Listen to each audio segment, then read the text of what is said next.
Así que dicho esto, tenemos 20 estudiantes al momento de iniciar esta clase. El tema de la semana pasada que vamos a ver de forma rasante es la propiedad intelectual. Como ya sabemos, cuando hablamos de esta propiedad intelectual está relacionada con los bienes incorporales que tiene la empresa. Y específicamente hablamos que esos bienes generan activos o generan beneficios o cuentan para la empresa, como bien estudiamos al respecto del fondo de comercio. Sin embargo, nuestra legislación en este aspecto protege tres figuras jurídicas principales, las cuales son el derecho de autor, las marcas y las patentes.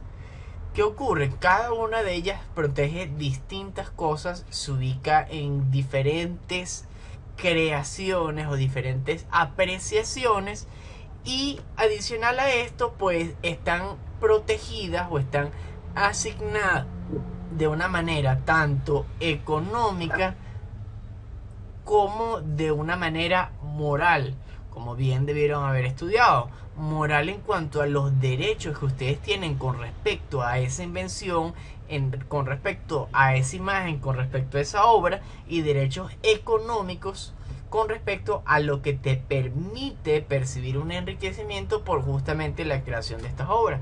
A mí me gusta destacar el artículo 57, si no me equivoco, de la ley sobre derecho de autor, que nos establece, de todas maneras eso lo podemos revisar en el video, pero allí es muy importante entender que igual que en los actos de comercio, cuando hablamos de ese conjunto de actividades, pues para las personas que forman parte, tienes por allí el micrófono activo, González, ojo con eso.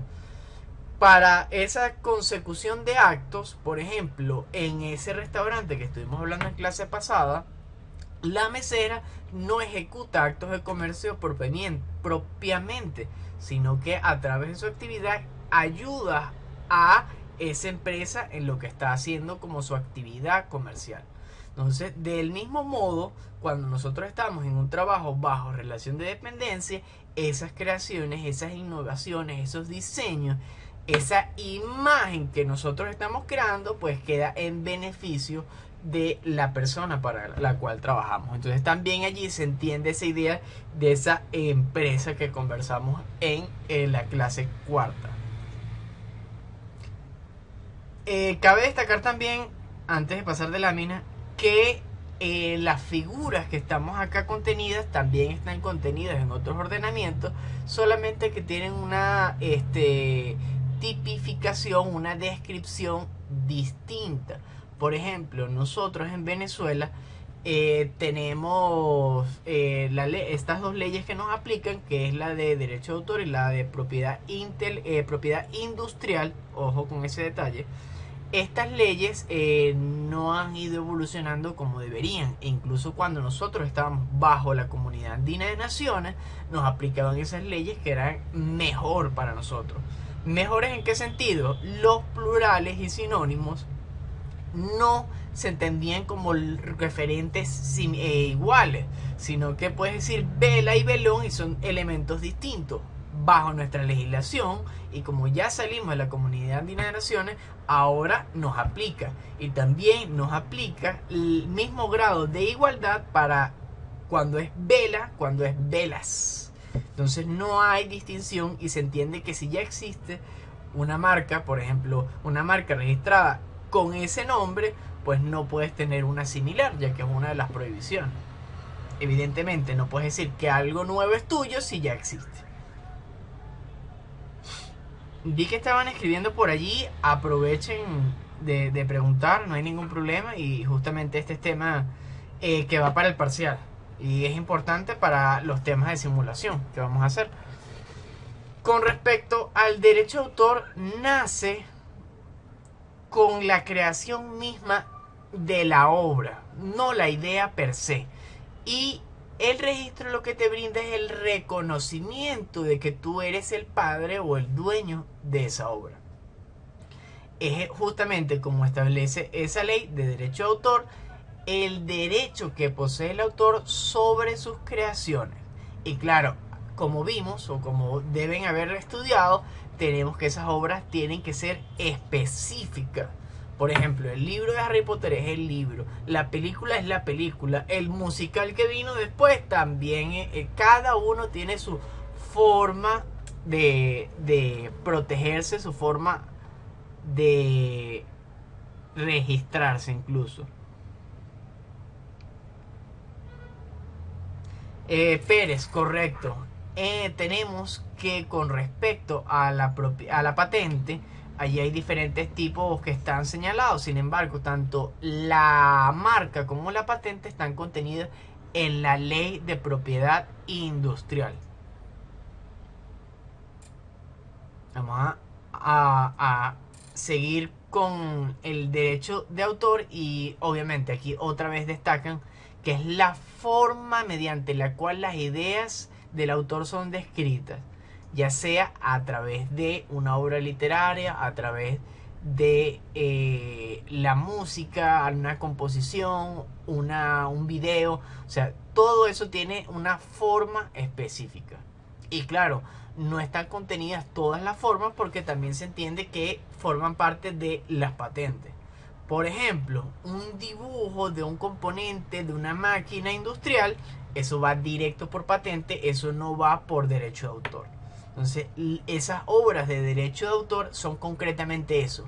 Son obras en las cuales se comparten esas ideas, pero son las que están allí determinadas. No podemos inventarnos alguna otra. Igualmente el tema, por lo menos en nuestro país, de los colores, que también allí en el video les hago alusión a ese Penta Black. Los colores en nuestro país literalmente está escrito como una prohibición. No puedes registrar colores. Sin embargo, bueno, parte de esa clase o parte de ese tema es mostrarles cómo en algunas legislaciones se dan estos choques o estos conflictos legales. Otra vez recordarles que se protege la obra en concreto. Seguimos hablando de derecho de autor. Y no se protegen, otra vez repito lo mismo, no se protege las ideas, no se protege el contenido ideológico o técnico, se protege como tal la obra per se. Y allí cuando vienen esos derechos morales, al derecho de modificar, de alterar o de conservar o incluso de aparecer anónimo. Profe, ajá, cuéntame, Gianpaolo. Sí, sí, adelante. Activa el micrófono. Ah, profe, tomando el ejemplo que usted dio de Harry Potter, por ejemplo, yo hice una obra así, tipo Harry Potter, y alguien, no, pero es un libro, pues, y alguien hizo una película. ¿Eso qué pasa? ¿Queda protegido? No, no me quedó claro eso, porque usted me dijo que se protege la obra como tal. O sea, si es el libro, es el libro, si es la película, es la película. Ajá. Bien, ahí te cuento que realmente si tú vas a hacer una obra distinta en inspiración a unas ideas ya plasmadas, por ejemplo aquí, lo que te puedo decir es que existe una protección para el libro del cual no sea copiado, reproducido y tiene que haber otra protección, otro registro, otro certificado, por ponerlo de una manera más tangible, para la película.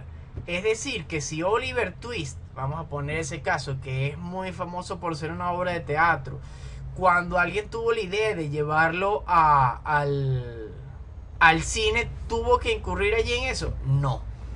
Por eso es que justamente existen varias negociaciones y varios determinaciones contractuales con respecto a este mundo de los derechos de autor y de las producciones cinematográficas, porque no es lo mismo hacer una reproducción de una obra a realmente hacer una obra nueva con inspiración a. Para responder, a ver si con esto concretamente te respondo, Gianpaolo, no está protegido bajo derecho de autor el libro contrarrestando o frente a la película. allí justamente hablamos de la identidad, aunque no se puede hablar propiamente de la marca, ¿no? Pero es justamente ese mundo de Harry Potter que es llevado al cine. Y entonces allí sí hay unas contraprestaciones por regalías, justamente por cómo tú permites a otros que usen ese mundo que está creado. No la obra de Harry Potter per se. Entonces allí también hay un par de cosas.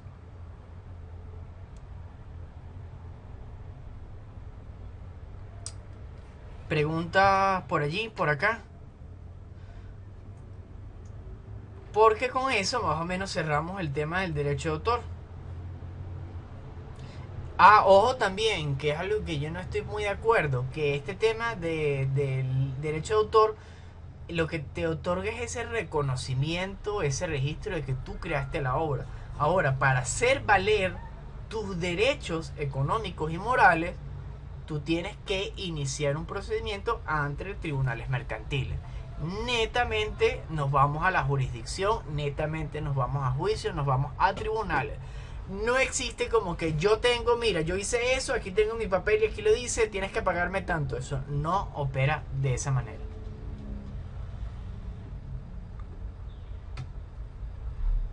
Exactamente, por los temas Exactamente, exactamente.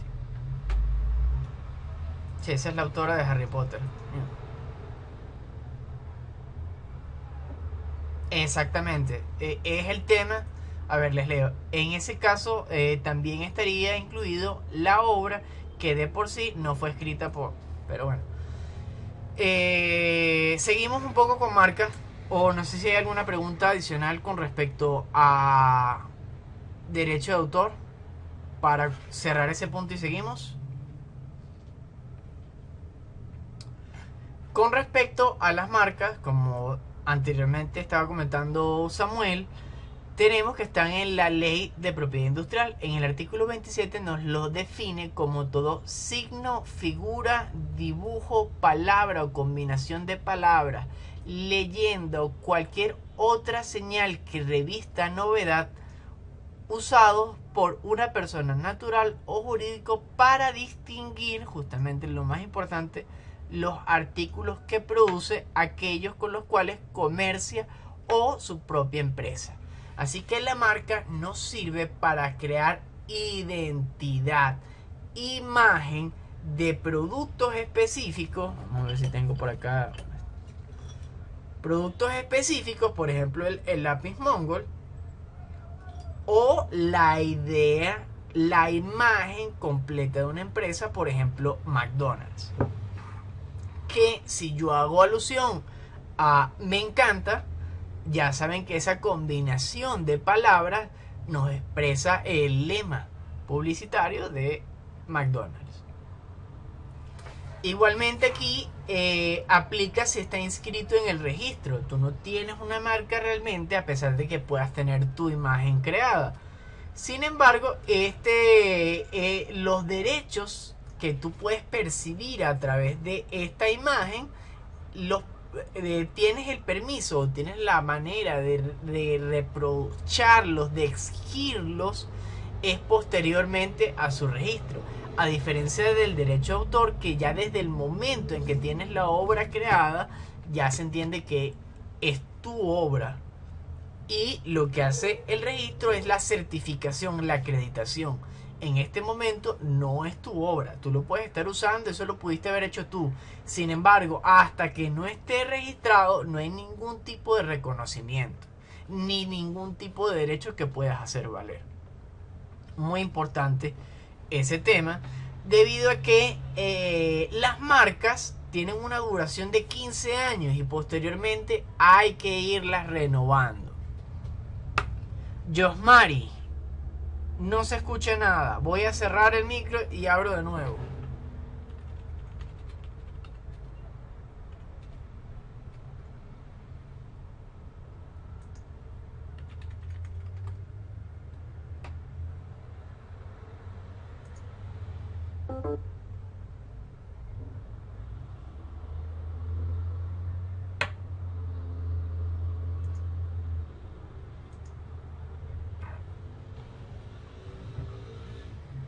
¿Aló? ¿Aló? Ajá.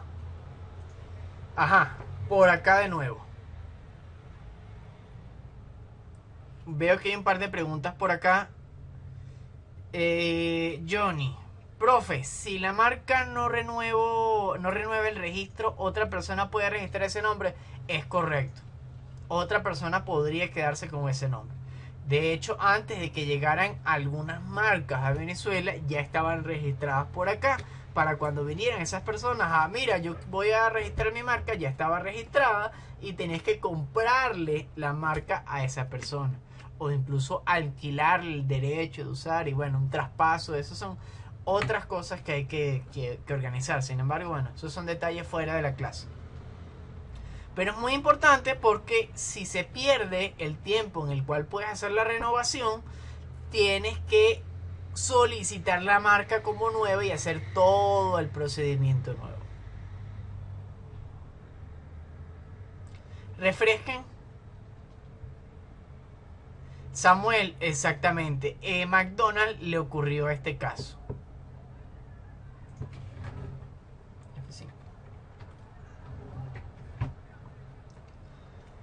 Ok, eso es más o menos Ajá.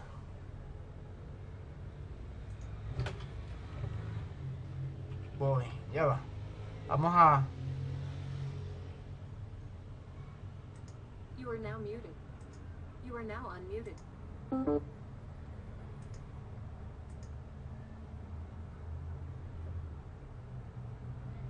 ¿Aló? ¿Aló? Ajá. Ok, ¿me escuchan? ¿Aló? ¿Me escuchan? ¿Será que quito la cámara un ratico y vemos? A ver qué tal, ¿les parece? Vamos a continuar. Ok, perfecto. Ya para este momento tenemos 42 personas, lo cual está bien. Sin embargo, hay unas 10 por allí que me están faltando más de lo que deberían. Así que ojo con eso, si conocen alguna. Pero bueno, seguimos por acá con la clase y ya entramos en el apartado de las patentes, que tenemos 3 modalidades o 3 formas en las cuales protege. Hablamos de que es un documento expedido por el Estado en el cual se otorga o se reconoce al inventor los derechos de explotación. Y tienes ese derecho durante 5 a 10 años, dependiendo del caso, dependiendo del tipo de modalidad, para que ellos produzcan, vendan, comercialicen, importen o lo que sea, ¿no? Vencido ese plazo, queda justamente a dominio público o del Estado. ¿Qué ocurre? Bueno, como ven, hay una distinción bien clara entre el derecho de autor, como esas obras que se crean, las marcas, como esa imagen, esa identidad comercial que se crea, y otra es la invención como tal de un producto. En los primeros casos, el Estado te certifica, como te acredita, te reconoce que eso es tuyo. En este tercer caso de la patente, el Estado lo que te dice es: oye, muy bien que inventaste eso, te lo reconozco, pero solamente lo vas a utilizar por este periodo de tiempo, porque se entiende que esto es para la mejora, para el avance, para un medio de producción o procedimiento que va a servir para todo. Entonces al Estado le interesa, y de hecho es el propietario, aunque usted lo haya inventado, ya que simplemente el Estado lo que hace es una especie de concesión. Te cede el derecho de uso, de goce de esos aspectos económicos y morales, teniendo en cuenta que van a estar vigentes por ese plazo entre 5 y 10 años, dependiendo la modalidad y el invento propiamente. Eso es específicamente en nuestro país, porque claro, se imaginen el tema de los infomerciales. Eso siguen haciendo y siguen creando cantidad de aparatos y equipos. Pero a esos aparatos y a esos equipos de infomerciales es que podemos ver claramente el tema de la patente. Por ejemplo, cuando hablamos de la invención de un producto en la primera modalidad, que está contenida en el artículo 22 de la Ley sobre Propiedad sobre la propiedad industrial. Valentina, Shark Tank, sí, no sé exactamente a qué te refieres, sobre los inventos que ellos llevan para allá, porque, o la producción del... Ah, ok, pensé que en algún momento estabas comparándolo con ese estilo, esa imagen que tenía el programa, que bueno, ya saben que hay Colombia, México, hay diferentes tanques de tiburones ahora. Entonces, ese estilo, esa imagen de programa, pues ahora tiene también su propia marca. Gianpaolo, sí, le pertenece al Estado, sin embargo te da una concesión por tu haber desarrollado, creado o incluso registrado ese nuevo producto o procedimiento. También tenemos los modelos industriales, que son esos componentes o combinación de componentes, colores, todo tipo de objetos, utensilios comerciales o domésticos para justamente ayudar a la producción o ayudar a la fabricación. O por ejemplo, algo que ya exista pero tenga una configuración o una función distinta. Yo recuerdo haber visto en una fábrica cómo utilizaban las máquinas que son de cintas transportadoras para ayudar al proceso de embalaje. Entonces colocaban un par de cintas transportadoras con unos plásticos y zumbaban allí la caja. Bueno, colocaban la caja y con la rotación ella misma se embalaba. Entonces eso puede ser un ejemplo que ya para este momento no es válido, evidentemente, pero para al momento que se inició o se hizo por primera vez, esa estaba una configuración distinta de utilizar algo que ya existía para un procedimiento industrial. Igualmente, no es solamente la manifestación física, la creación de esos procedimientos, de esos componentes, de esas mejoras que se hagan o de esa configuración distinta, sino que también los dibujos, las líneas o uniones de líneas, colores, esas creaciones, esos dibujos propiamente hablando, también se encuentran protegidos bajo la figura de patente. Adelante, Samuel, por el micro. Profesor, dentro de las patentes se podría colocar la propiedad intelectual, como por ejemplo, hay unas, no sé si usted la vio o alguien aquí la haya visto, una serie de HBO llamada Silicon Valley, que ellos patentaban los códigos usados en sus programas. Exacto. Sí, aquí en nuestro caso pues hay una distinción o una complicación, porque depende cómo vayas realmente a destinar ese producto o esa obra. Allí estaría más orientado, por lo menos en nuestra legislación propiamente hablando, estaría más bien relacionado con el derecho de autor, por justamente cómo se crea una obra de compilación de datos. Entonces habría que ver bien allí de forma un poco más específica o detallada ese caso para decirte si realmente compete que sea por derecho de autor o por patente con respecto a la legislación venezolana. Igualmente que hay una figura de la patente que hace alusión a los impuestos, la patente de industria y comercio, que está relacionado con los impuestos municipales, que evidentemente no tiene ninguna relación con esta figura jurídica que protege la propiedad intelectual de nuestro país. Y claro, cuando hablamos de propiedad intelectual es justamente eso, cómo está normatizado, cómo está legalizado ese mundo de las ideas en la realidad. Es un poco eso al respecto. Este es un tema que vamos a utilizar para el parcial porque vamos a hacer una simulación en esos grupos. Como ven, son bastante numerosos, pero la idea es justamente que puedan entrelazar las funciones entre crear una patente con respecto a una compañía o con respecto a una de las sociedades que vamos a ver a continuación. Entonces va a ser una actividad bien dinámica, un poco estresante porque es poco tiempo, pero este es el momento de poner en práctica esa competencia que alaba la universidad en los pensum de las cátedras, ¿no? De aprender a trabajar con el otro. Entonces, realmente esta es una actividad que te exige que tengas un dominio de tu persona y de tus compañeros para hacerlo de forma eficiente en el tiempo que disponemos, que evidentemente en 2 horas vamos a completar vamos a completar 3 preguntas de simulación. Igualmente todo esto se está grabando y lo vamos a ver o lo pueden ver posteriormente en YouTube. Si tienen alguna duda o algo así que les dije les hiciera ruido y quieren confirmarlo, bueno, está por allí. Con respecto al... Ay, venga, pasé la diapositiva y no les dije nada. Con respecto al tema 6, viene siendo lo anterior de la propiedad intelectual. Ya con esto entramos en el siguiente tema, las sociedades mercantiles, que es el tema de la clase 7 per se.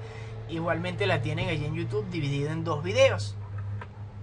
Y vamos un poco a recapitular, otra vez a acercarnos a lo que sería el derecho civil, y vamos otra vez a entrar en una parte de introducción o de presentación, porque aquí es bien interesante comprender ese aspecto de las personas jurídicas, que son aquellas que ya sabemos que tienen plena capacidad de ejercicio.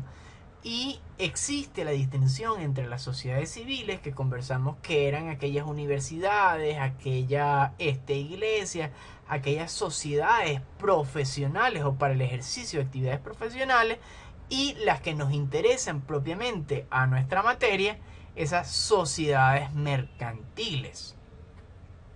Y evidentemente, como nos menciona ese artículo 10, las sociedades mercantiles son propiamente comerciantes. Cabe destacar que tenemos 2 efectos fundamentales para la ejecución de este negocio jurídico, porque ya se crea un vínculo jurídico entre las personas naturales o jurídicas que componen esta sociedad. El primero es entender que existen obligaciones, o que justamente como existe este vínculo jurídico entre las personas que forman parte de la sociedad, existen recíprocamente derechos y deberes que deben estar los unos para con los otros. Y el segundo fundamento a tener en cuenta es que la sociedad tiene un fin común, que si hablamos de una sociedad mercantil, ¿cuál es el objeto, cuál es el fin de un comerciante o de una sociedad mercantil? ¿Cuál es el fin? A ver qué me dejan por allá. Me lo dejan escrito. El fin sería... un fin de lucro, que lo conseguimos a partir de la ejecución de... Ahí me falta una palabrita, completa la palabra. ¿Qué hacen los comerciantes? Perfecto, Valentina. A través de los actos de comercio. Entonces, justamente las sociedades mercantiles se caracterizan por la ejecución de uno o más actos de comercio en los cuales están 2 o más personas relacionadas. Esto a lo largo de la vida, y como conversamos en las clases pasadas, una sociedad se puede constituir con varios socios y después uno de ellos puede quedar en tutela o en propiedad total de esa sociedad. Como les he comentado en varias oportunidades, la libertad económica es evidente de forma reiterada, y las sociedades básicamente no tienen limitación legal, más o solamente contando con las limitaciones que ya existen. Es decir, que cualquier fin de lícito comercio puede ser convertido, puede ser ejecutado a través de una sociedad mercantil. Sin embargo, es evidente que las de ilícito comercio bajo ninguna forma van a ser posibles ejecutar actos de comercio propiamente, o no pueden ser parte del comercio formal. parte o motivo de la creación de estas sociedades es justamente que exista un ejercicio en colaboración entre varias personas. Como bien lo dije ahorita, actividades lícitas. Y aquí están los artículos del Código Civil que les estaba comentando, porque existen diferentes obligaciones. Y existen obligaciones entre los socios frente a terceros y con respecto a la sociedad en cuanto a su organización, su administración, e incluso hay diferentes circunstancias con respecto a la toma de decisiones que varía con respecto a una sociedad civil y a una sociedad mercantil. Cerrando la clase de hoy con el Código de Comercio, su artículo 200 y 201 que vamos a leer. Todos estos artículos sí los vamos a leer la clase de hoy, lo cual es una de las clases que también es un poco más pesada por eso, ¿no? Pero bueno, ahí vamos a ir desarrollando. Estoy leyendo por acá, Samuel, este sería el caso de Ford. No sé en qué momento lo comentaste porque creo que fue hace 3 minutos y ya me perdí un poco, disculpa. Si quieres anexar un poco más la explicación por el texto sería ideal. ¿Qué ocurre? Existen diferentes obligaciones, ya vamos a ir leyendo esos artículos, pero acá dentro, justamente dentro de la sociedad, si entendimos que este cuadro es la sociedad, dentro de este cuadro, estos círculos vienen siendo las personas naturales. Entonces tenemos que entre ellos existen justamente deberes y derechos. Ya vamos a hablar al respecto cuando leamos esos artículos. Y también tenemos frente a los terceros o los que están fuera de la empresa. Incluso hay formas o hay obligaciones en las cuales directamente uno de los socios puede tener relación u obligaciones frente a un tercero, distinta de la obligación que tiene la empresa con ese tercero. Hasta ahora estamos claros, se está entendiendo. ¿Se entiende eso? Ok. Importante que las sociedades tienen personalidad jurídica. Ojo con este detalle, son personas jurídicas, pero además tienen personalidad jurídica distinta de la personalidad jurídica de los socios. Es decir, que existen responsabilidades directamente para la empresa o que recaen sobre la empresa y responsabilidades que recaen sobre los socios. Justamente a eso va la personalidad jurídica, al ejercicio de esa capacidad.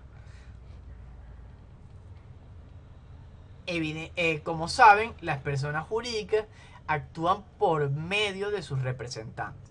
Eso también es parte de cómo va a estar organizada la sociedad. Y vamos a ver bien un poco a detalle todo, incluso con una sociedad que tiene algo de juego, por decirlo así, si es civil o mercantil. Recuerden que ahora vamos a pasar a leer los artículos del Código Civil como para tener esa noción general e ir desarrollando ese tema mercantil. Volvemos con este repetido artículo 19 donde nos habla de las personas jurídicas y justamente esa capacidad de ejercicio, ¿no?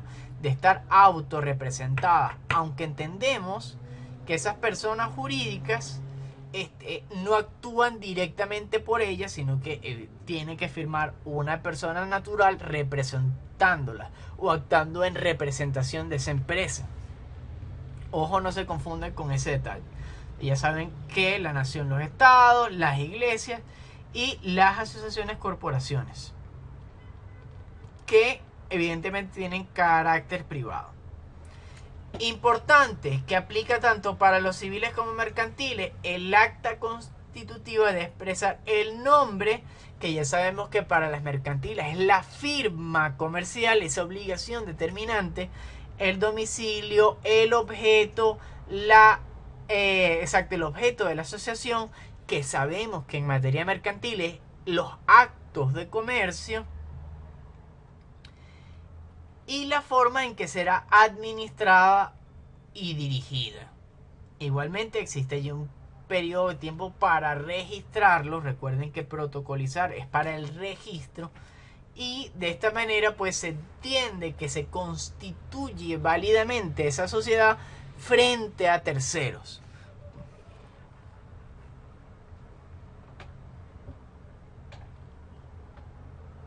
Claro, pero allí puedes hablar de familia, pero en algún momento puede ser de una única persona.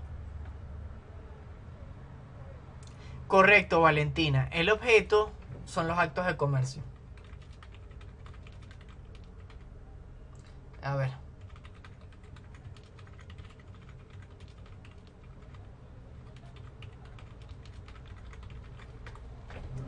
Correcto.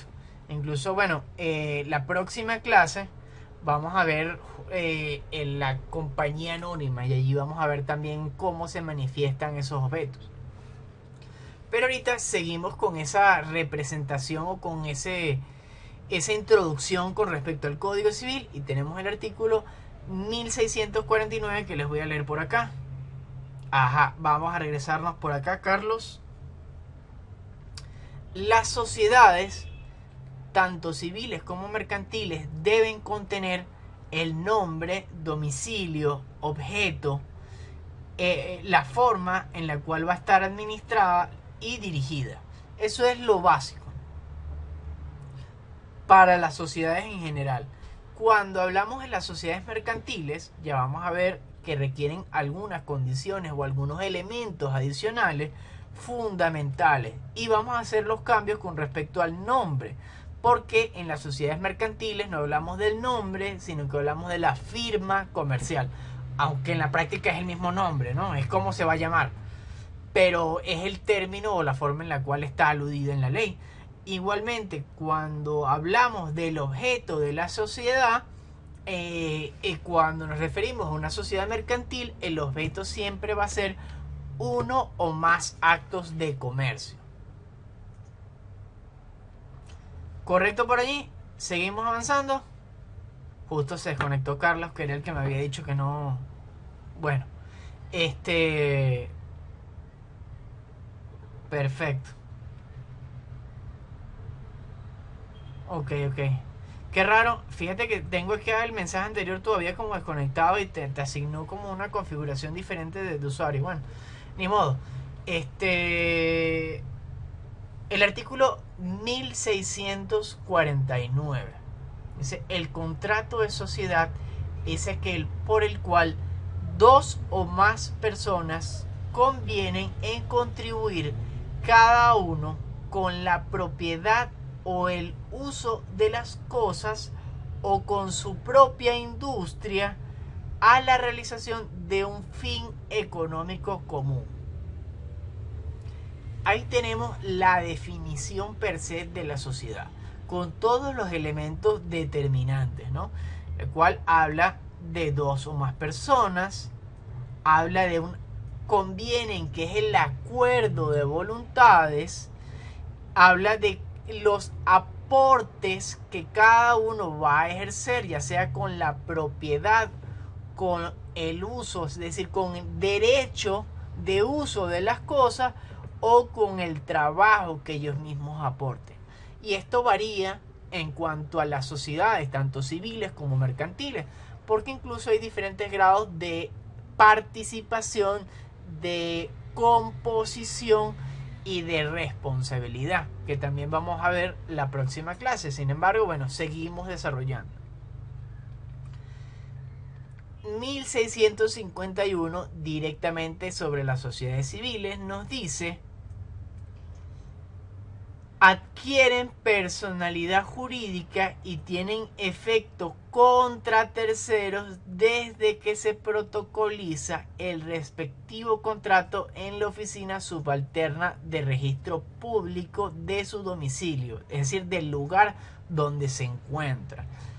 Ya también vamos a ver cómo nos hace alusión al derecho mercantil, pero es básicamente lo mismo.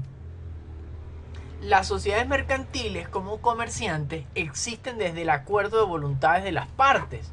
Sin embargo, podemos representar a la sociedad o ejercer derechos frente a terceros cuando ya se encuentra registrada, protocolizado ese documento constitutivo en la oficina de registro mercantil correspondiente al domicilio de función de dicha empresa. Es prácticamente lo mismo. Por eso siempre vamos desde el aspecto civil. Igualmente sabes que están íntimamente relacionados el derecho civil y mercantil para los temas que estamos tratando.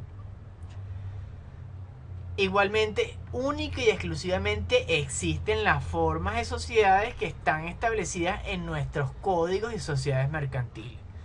Aquí está. Solamente tendrá efecto contra terceros cuando cumplan las formalidades exigidas por el Código de Comercio respecto de los socios entre sí. Aquí les doy una pista porque por el artículo 212, 211, 213 aparece más o menos ese listado de todos los elementos fundamentales que hacen falta para la constitución de cada una de esas empresas.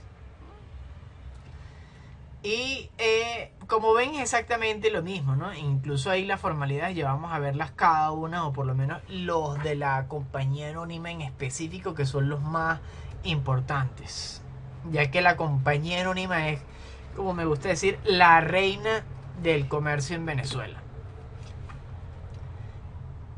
El artículo 1652 nos dice que comienza desde el momento mismo de la celebración del contrato, si no se ha pactado otra cosa.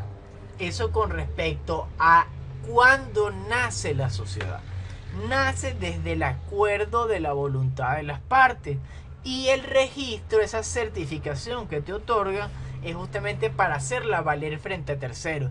Sin embargo, desde el momento de su nacimiento ya existen obligaciones para esos socios con la empresa y entre ellos mismos. Acá vamos a ver uno de esos, por ejemplo, el artículo 1655 nos dice: el socio que sea obligado a aportar una cantidad de dinero y no lo hiciera oportunamente, responderá de los intereses desde el día en que debió entregarla y también de los daños y perjuicios si hubiere lugar a ello. Esta disposición se aplica al socio que toma para su utilidad personal alguna cantidad perteneciente a la sociedad o a la sociedad a contar del día en que la tome.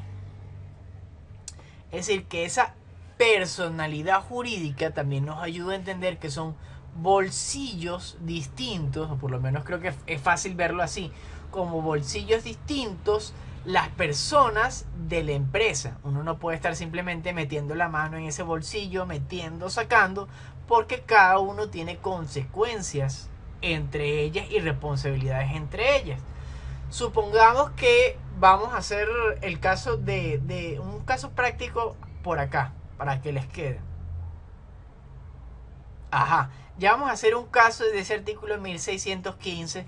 Ahí lo tienes en pantalla, lo puedes leer tranquilamente, o si lo buscas en tu código civil. Sin embargo, el caso práctico es el siguiente. Tenemos a dos personas que justamente forman una sociedad. Cada uno de ellos debe aportar $50, por ponerlo así,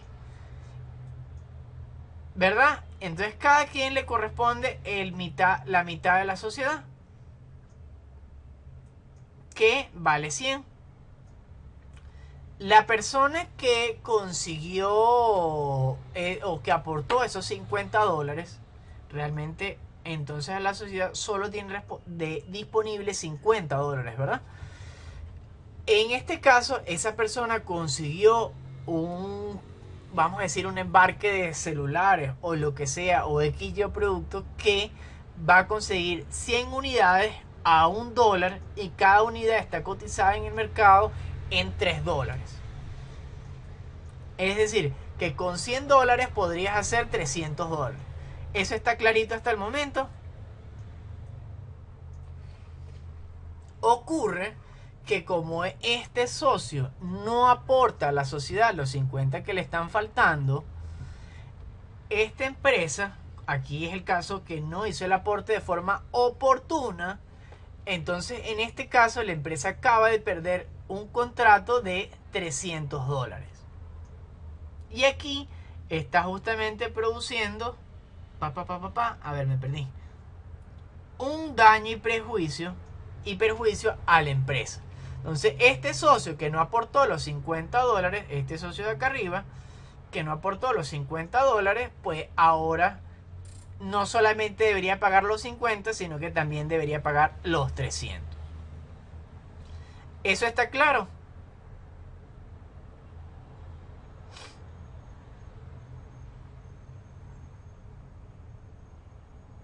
Lo que perdió la empresa por su culpa. Ok, vamos con el mismo caso, pero este socio de acá sí pagó sus 50 y en la empresa hay $100. Digamos que ella tiene que pagar $100 el día, hoy vamos a ponerlo con fecha de hoy, el día 27. Resulta que este socio tenía una emergencia personal y agarró y sacó $50 de la empresa el día 26.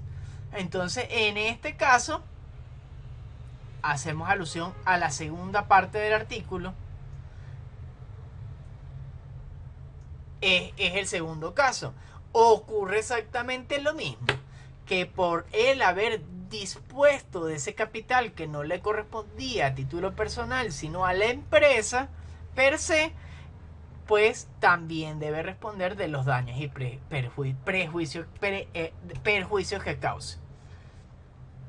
Ahora sí está más claro ese artículo.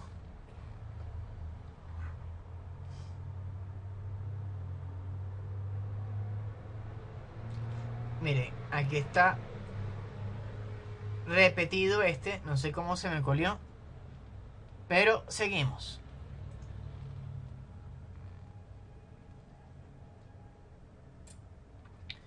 Ahora con el artículo 1661. El socio tiene acción contra la sociedad. Ojo, como les dije, existen diferentes tipos de responsabilidades y aquí la sociedad también tiene responsabilidad frente a los socios. No solo por la restitución de los capitales desembolsados por cuenta de ella. Otra vez alusión, aunque bueno, aquí lo ponen literal, a esos bolsillos, a que cada uno debe tener sus cuentas por separado, sino también por las obligaciones contraídas de buena fe en los negocios de la sociedad y por los riesgos inseparables de su gestión. Es decir, hay un momento en el cual los socios son socios de la compañía y deben velar con respecto a ella. Sin embargo, en el momento que ellos efectivamente realicen algo en mejoría sustancial y que exceda sus funciones normales, pues también debe ser reconocido por la sociedad. El artículo 1671 que nos dice: cuando una decisión deba tomarse por mayoría, se computará por personas y no por haberes o capitales, salvo convención en contrario. Esto es en principio para las sociedades civiles, es decir, contamos los votos por cabeza, por personas, por almas, mientras que en materia mercantil pues ya hacemos una determinación por haberes, por capital, por una porción o participación de la empresa misma. Entonces, una persona podría tener el 50% de los votos, mientras que en materia civil, pues si hay varias personas, cada persona tendría derecho a un voto. Sin embargo, y bajo el principio de la autonomía de la voluntad de las partes, esto puede ser modificado. Como ven, estamos viendo varias obligaciones entre los socios, vemos obligaciones frente a terceros, vemos obligaciones de los socios con la empresa y cómo está todo más o menos allí relacionado. Todo directamente del Código Civil, porque ahora entramos en el campo nuestro del Código de Comercio o Mercantil. Netamente en el artículo 200, que ahora vamos a leer detalladamente, que tenemos las compañías o sociedades de comercio son aquellas que tienen por objeto uno o más actos de comercio. Ven los que les comentaba anteriormente. sin perjuicio de lo dispuesto por leyes especiales. Las sociedades anónimas y las de responsabilidad limitada tendrán siempre carácter mercantil, igualmente las otras, aunque pueden ser también modificadas, ¿no?, por ese principio de la autonomía de la voluntad de las partes. Pero bueno, lo importante aquí es entender que las sociedades mercantiles se rigen por los convenios de las partes, por disposiciones en este código, y otra vez acá tenemos la aparición de ese primo lejano del Código Civil. El parágrafo único nos dice que el Estado, por medio de los organismos administrativos competentes, vigilará el cumplimiento de los requisitos legales, estamos por acá, establecidos para la constitución y funcionamiento de las compañías anónimas y sociedades de responsabilidad limitada, y todas en general. Por ejemplo, si vamos a desarrollar una compañía anónima para la construcción de inmuebles, uno de estos requisitos establecidos es que uno de los integrantes sea profesional en la construcción, en la ingeniería civil. Eso está claro por allí. Igualmente los requisitos, por ejemplo, ese nombre, esa búsqueda de firma mercantil que debe ser distinto de los otros existentes, o que la constitución y la forma de votación sea acorde a lo que determina la ley con respecto a las votaciones de las 2/3 partes o 1/3 de las votaciones para algunas decisiones simples. ¿Sí me están siguiendo, verdad? No les estoy hablando en chino.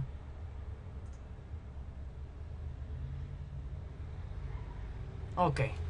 Por ahora seguimos en la parte básica. Igualmente, ok, si tienes alguna duda, Miguel, tranquilamente podemos hacerlo. Podemos responderla, ¿no? Veo... Ajá. Ok. Voy a repetir allí un poquito el segundo. Ocurre que hay un conjunto de elementos fundamentales que todas las empresas deben tener. Sabemos que de entrada debemos cumplir con las obligaciones de los comerciantes, que nos dicen: tienes que tener una firma mercantil, debes tener la contabilidad al día y debes estar registrado justamente en ese registro mercantil correspondiente. Entonces, esas 3 obligaciones son las básicas. Pero a partir a qué objetos te vas a dedicar, qué actividades vas a realizar, en qué ámbito vas a funcionar, hay otras circunstancias que vas a tener. Igualmente, si adquieres una forma de sociedad u otra, también tiene unas características específicas que deben estar determinadas. Eso lo vamos a ver un poco más adelante en la clase, en las clases siguientes. Sin embargo, por acá en el artículo 201 te voy a presentar cuáles son las formas que pueden adquirir las sociedades mercantiles. Y nos dicen: las compañías de comercio son de las especies siguientes. Sé que todavía esto es como un poco abstracto, ¿no? Sobre todo los que no han tenido la oportunidad de tener algún documento en sus manos o de ver cómo está legalmente algún establecimiento comercial o un fondo de comercio. Pero las formas que adquieren son estas. Primero, nombre colectivo, en la cual las obligaciones sociales están garantizadas por la responsabilidad limitada y solidaria de los socios. Aquí hay un errorcito, porque aquí es ilimitada. ¿Oyeron? Acá es ilimitada, que este es uno de los motivos por los cuales estas dos empresas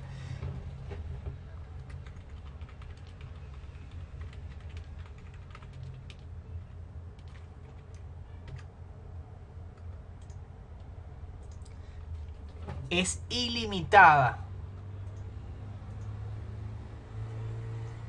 tanto acá como acá. Es ilimitada y solidaria de todos los socios. Es decir, que en esta responsabilidad incluso lo importante no es la sociedad misma, sino las personas que en ella están involucradas, porque son las que van a responder. Igualmente, en la compañía en comandita, las obligaciones sociales están garantizadas por la responsabilidad ilimitada y solidaria de uno o más de los socios que integren esa sociedad. E incluso está la sociedad en comandita simple, que es la que les acabo de mencionar, y la sociedad en comandita por acciones, en la cual hay un socio que tiene responsabilidad ilimitada y los otros socios responden de forma limitada con respecto al capital correspondiente a las acciones en que están divididos. Ajá, estoy viendo que por ahí están escribiendo. Liz, adelante.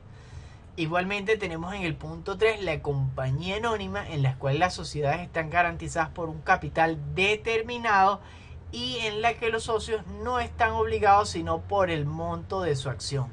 Este es el motivo por el cual es la más utilizada. O sea, si mi empresa vale 3.000 millones de bolívares, en el caso de que ocurra algún inconveniente y yo tenga que pagar, la empresa va a pagar justo hasta esos 3.000 millones de bolívares. No existe una responsabilidad adicional o trascendental como en las anteriores que alcanza hasta el bolsillo de los socios. Mientras que justamente en esta compañía anónima y de responsabilidad limitada está limitado justamente a lo que nosotros hayamos desembolsado por el valor de las acciones suscritas y pagadas. Escriban sin problema, sin rollo. Vamos a buen ritmo.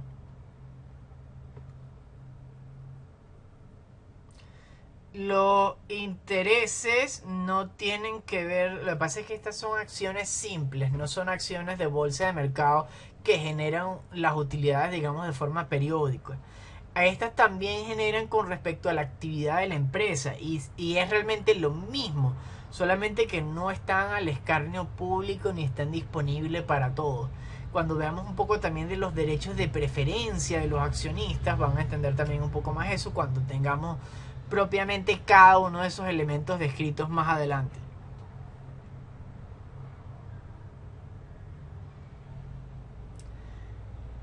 Además de esta sociedad de responsabilidad limitada, tenemos justamente estas 4 y tenemos una adicional que es bien curiosa, que se llama la sociedad accidental o de cuentas en participación, que tiene una característica muy específica, que es que no tiene personalidad jurídica. La compañía no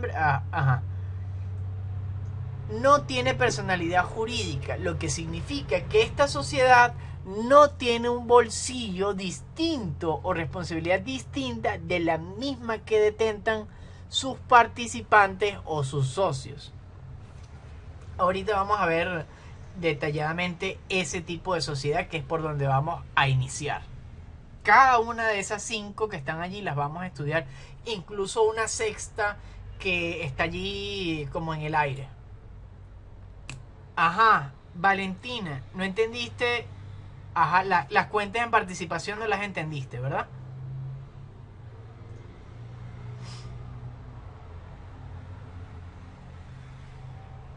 Las cuentas en participación es la quinta figura contenida en el artículo 201 del código. Y ella nos dice que no tiene personalidad jurídica. Es decir, ella misma no se representa, ella misma no puede adquirir derechos, ella misma no puede tener un capital, ella misma no existe de forma distinta o separada de los socios, al punto de entender que no es un bolsillo distinto.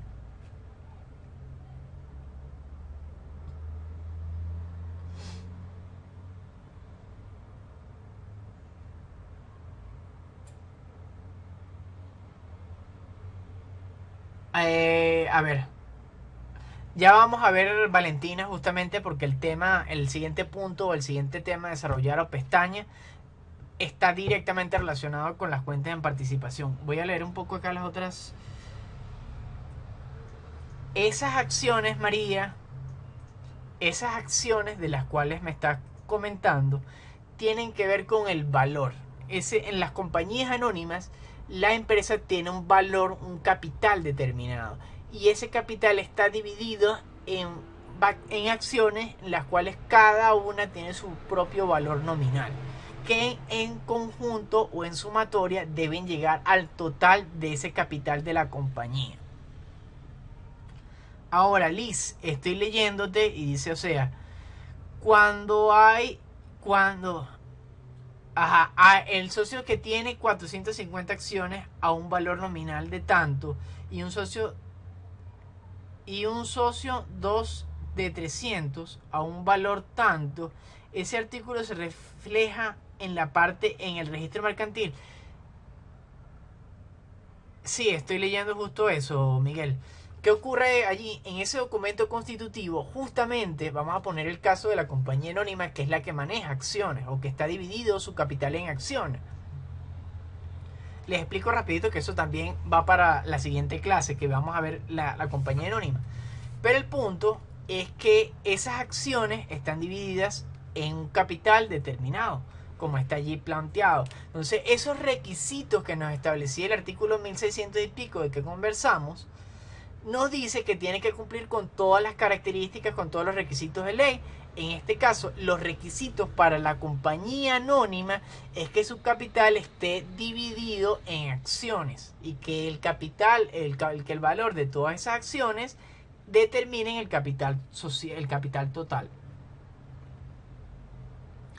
De hecho, no es que son acciones base, son acciones y punto. De hecho, hay una división entre acciones ordinaria y extraordinaria, pero eso es en cuanto a funciones adicionales. Perfecto. Bueno, cerramos, digamos, la parte introductoria de las sociedades y vamos con las cuentas en participación.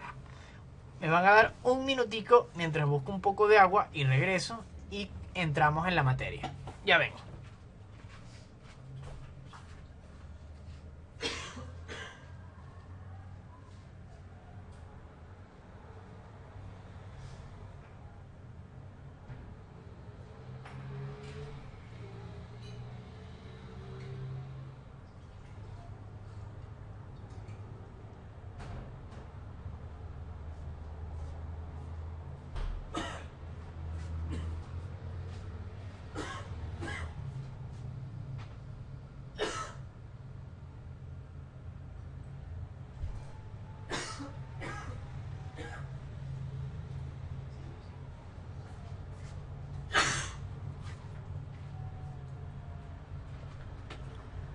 Ajá. Un minuto. Por acá tienen en pantalla la definición de las cuentas en participación, que la tenemos contenida en el artículo 359 del Código de Comercio. Voy a aprovechar para tratar de poner la cámara a ver si nos ayuda. Si no, bueno, la quito.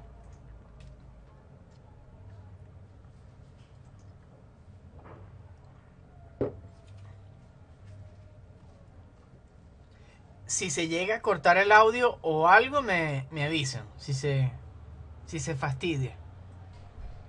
Ok. Nos dice la definición que es aquella en que un comerciante o una compañía mercantil da a una o más personas participación en las utilidades o pérdidas de una o más operaciones o de todas las de su comercio. Puede también tener lugar en operaciones comerciales hechas por no comerciantes. Es muy importante tener en cuenta que existe el derecho de participar que no tiene personalidad jurídica y que realmente no tiene una formalidad, ya que esta es una empresa o una sociedad que funciona de forma transitoria. Y ese derecho a participar se entiende en las ganancias determinadas aquí como utilidades o en las pérdidas de una operación. En la práctica funciona de la siguiente manera. Este socio que está por acá en esta compañía, que ya vemos que es un cuadrito, tiene trato con esta persona que funciona de contacto con esta empresa que está por acá. Entre estas dos personas se crea una sociedad de cuentas en participación, la cual debe estar por escrito. Y se determina que, por ejemplo, para los negocios entre esta fecha y esta fecha que realicen estas dos empresas, que justamente está coordinando esta persona, externo, un tercero a ambas empresas, obtenga justamente parte de estas ganancias que la empresa le esté dando. Básicamente es lo que mal conocemos en la práctica como venga, se me fue el nombre, como un contacto. Te consigo un contacto, bueno. Ese contacto se puede enmarcar de forma normativa, en la legislación mercantil, como si fuese unas cuentas en participación. También, pero no es un intermediario propiamente, Carlos, porque él no tiene una relación directa con esta empresa, sino con alguno de los socios de esta empresa. Igualmente que aquí no tiene una relación con la empresa, sino con el socio. Igualmente es la empresa la que va a pagarle a esta persona por justamente este contacto que le está consiguiendo, por este negocio o este conjunto de negocios. Y se entiende que puede existir tanto ganancias como pérdidas. Es un poco más que un asesor.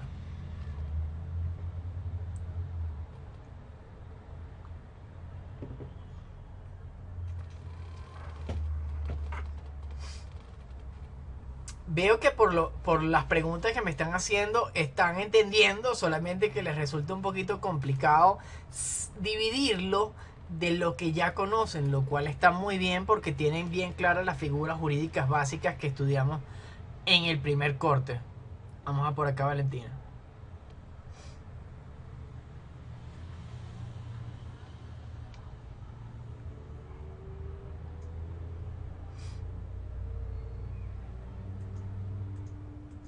Pero él, justamente, él no está allí relacionado.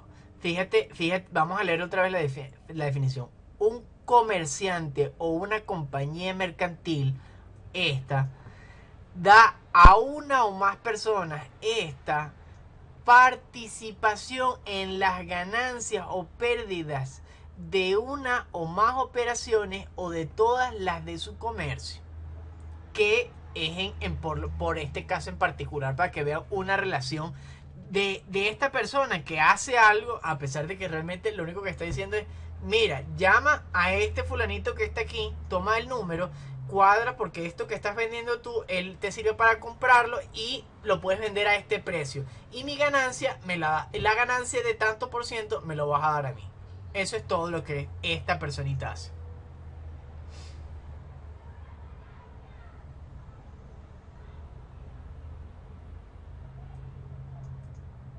No, María, porque en ese caso ellos no tienen una sociedad de esta manera. Ellos tienen un convenio o un acuerdo mercantil. Incluso una de las buenas prácticas de las empresas de buen tamaño es justamente que no te preocupes por los contactos, por los contratos directos que tengas, sino incluso quién le vende a la persona que te vende a ti. Si él está bien, la que te vende a ti va a estar bien, entonces tú también vas a tener garantizado tu beneficio. Incluso hay unos temas con Procter & Gamble que su materia prima ya tiene cierto grado de refinamiento, o ya es como medio procesada para luego que ellos terminar de procesarla. Entonces ellos quisieron en algunos momentos que los granjeros que le distribuyen a sus primeros transformadores de materia prima o procesadores de materias primas, cuando tuvieron problemas con inundaciones hace un par de años, bueno, ellos asumieron la carga y ayudaron económicamente a los granjeros para que sus proveedores estuvieran bien, para que cumplieran el contrato que tenían con ellos. No sé si con eso estoy cuadrando a lo que me hacen alusión. Sin embargo, no tiene relación con las cuentas en participación. Vamos a ver por acá.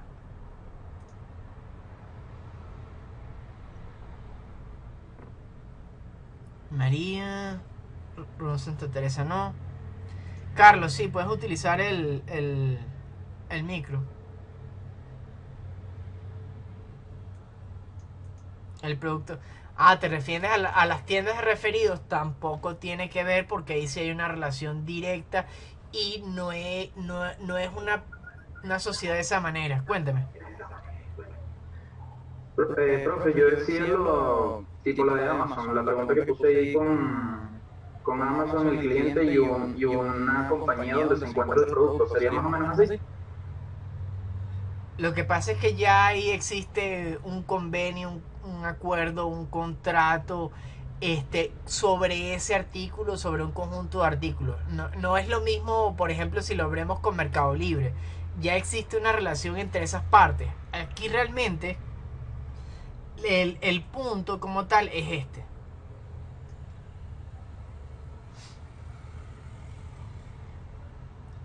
No podemos hablar lo que es accionista porque realmente es un tercero que no tiene relación con la sociedad. Y la sociedad se da entre justamente esta persona y la empresa, pero por cuenta de una de las personas que está relacionada. Es un tema complicado de entenderlo, incluso en el sector público. Por ejemplo, tienes una cuenta, vamos a ver este caso simpático, tienes una cuenta por cobrar al Estado, a un ministerio. Ojo, este no es un caso de la vida real, abro comillas.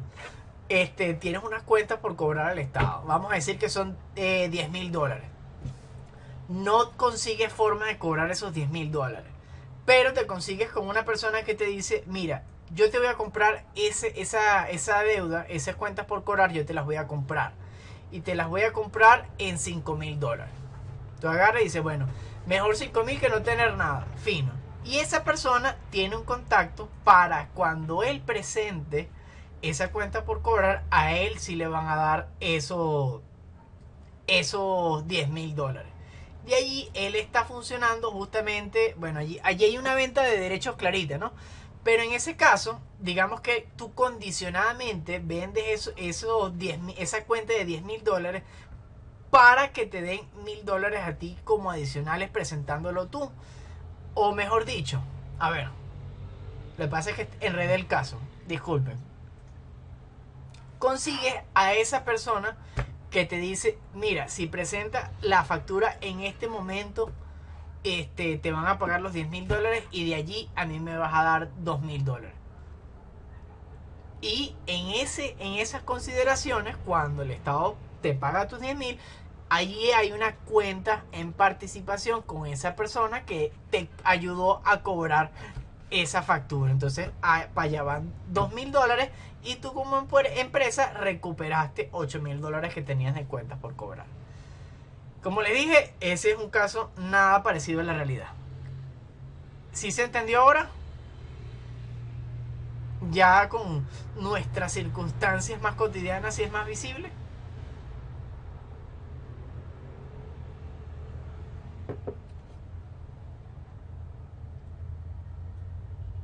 Obviamente el segundo caso que estaba explicando, el primero es una venta, una cesión de derechos clarita.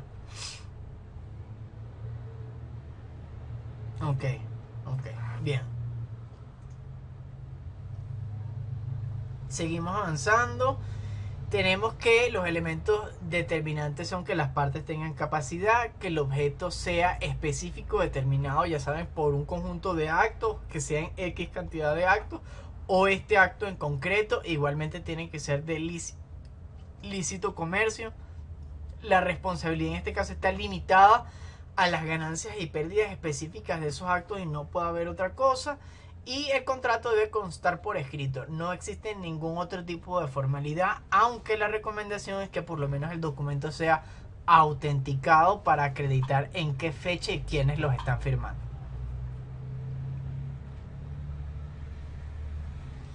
Está presente en todos estos artículos. Tenemos por acá en el 360, los terceros no tienen derechos ni obligaciones sino respecto de aquel con quien ha contratado. Es lo que les comenté a pesar de que está, o quienes van a realizar la actividad es una empresa, si tú hablaste con uno de los accionistas, es el accionista el que está obligado contigo.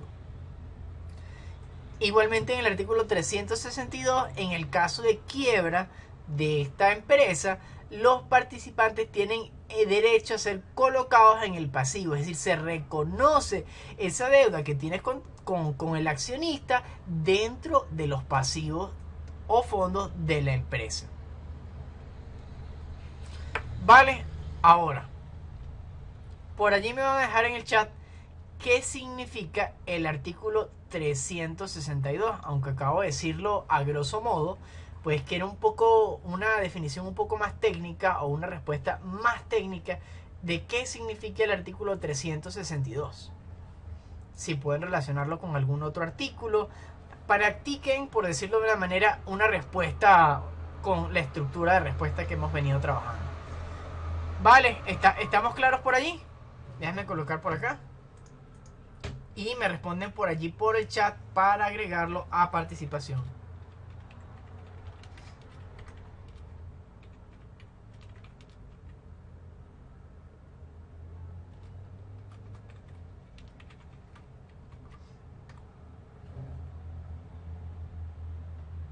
Está trancado, no está trancado.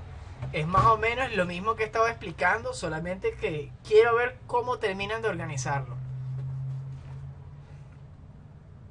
Me lo dejan por allí para participación. Tenemos 44 personas activas.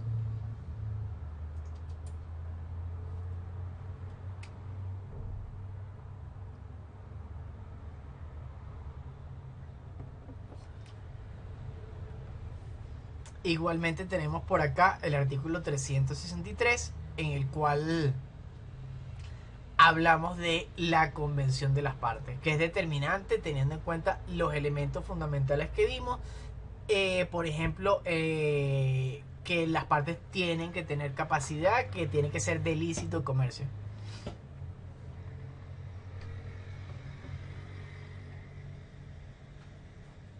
Más técnico, Valentina. Está cerca, pero te falta.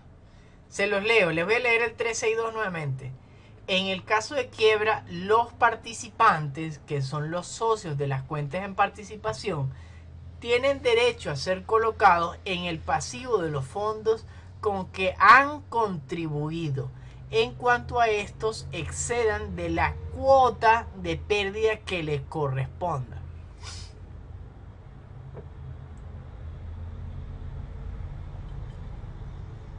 Ahí hay una palabra fundamental que acredita o que ayuda a responder esa pregunta, justamente con la parte final de ese párrafo. Pero bueno, quedo en espera. En el artículo 364 tenemos que estas asociaciones están exentas de las formalidades establecidas para las compañías, pero otra vez aquí deben probarse por escrito.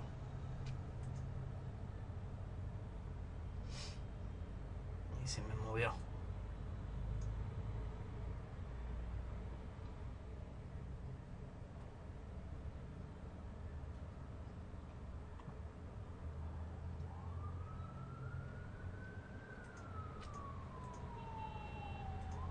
Ajá, están dando buenas respuestas, pero está faltando.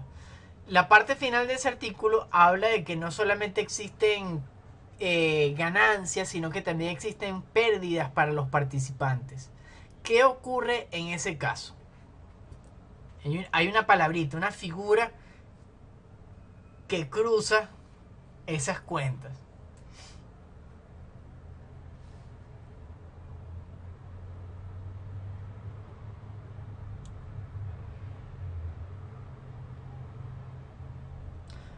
Voy a dar un par de minutos para que me cuentan. Ajá, pasivos y activos. ¿Qué pasa cuando cruzas pasivos y activos, Carlos? Esa es parte de la respuesta que esté ahí pendiente. Para luego continuar con el último tema de la sociedad cooperativa.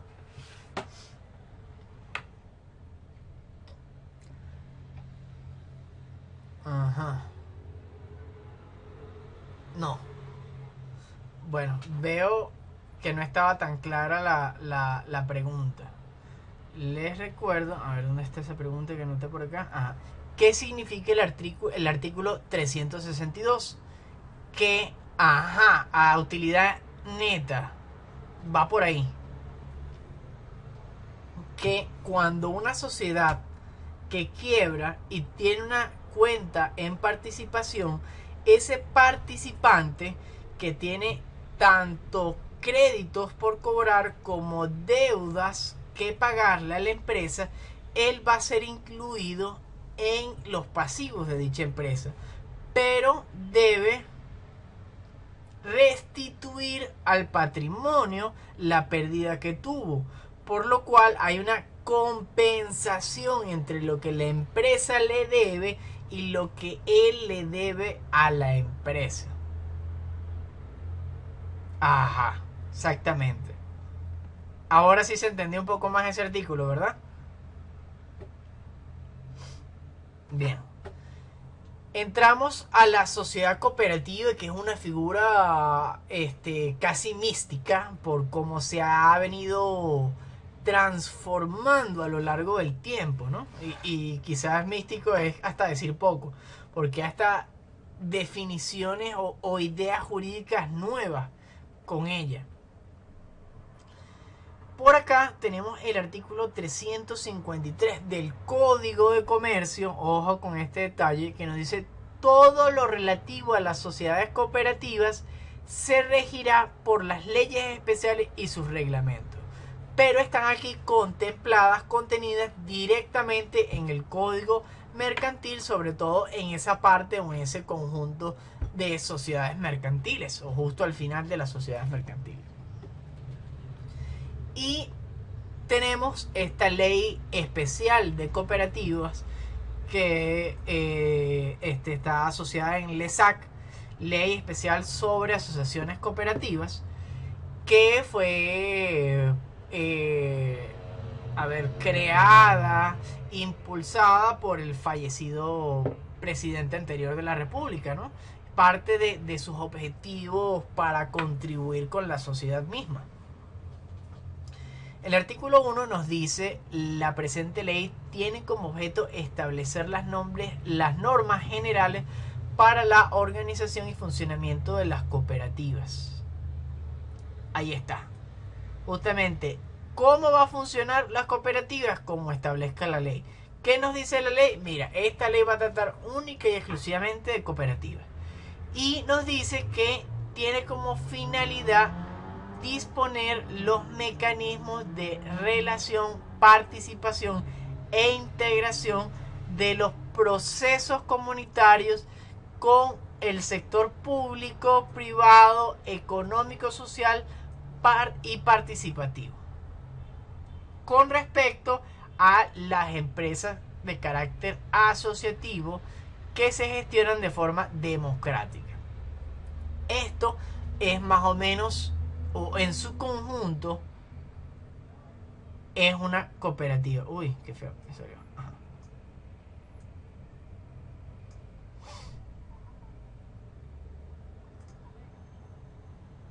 Es decir, ¿qué es una sociedad cooperativa?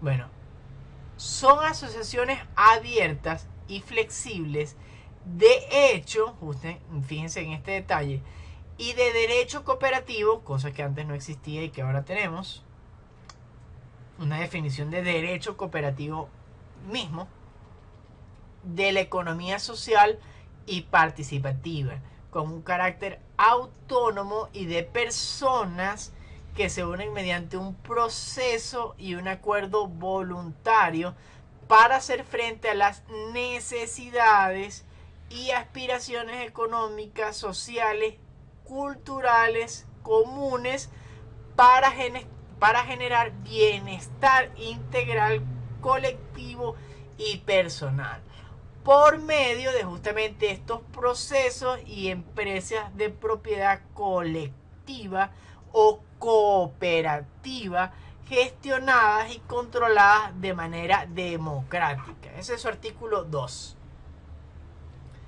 ¿Qué les parece?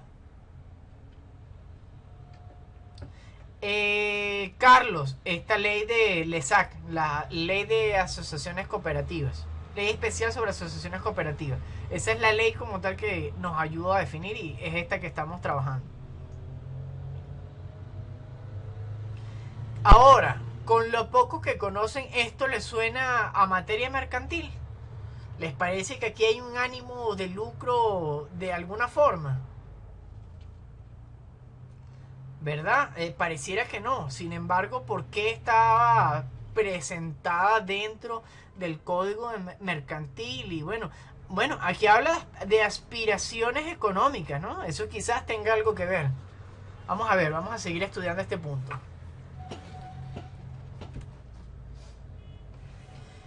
Las características es que no tiene una limitación de los asociados.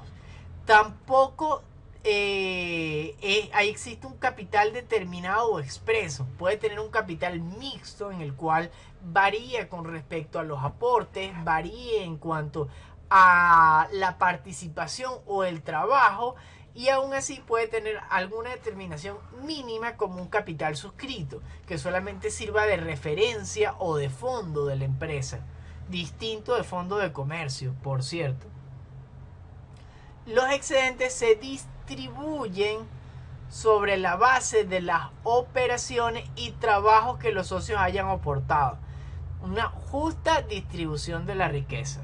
También las decisiones se toman de forma democrática, que también vimos que es un poco relacionado con los temas civiles.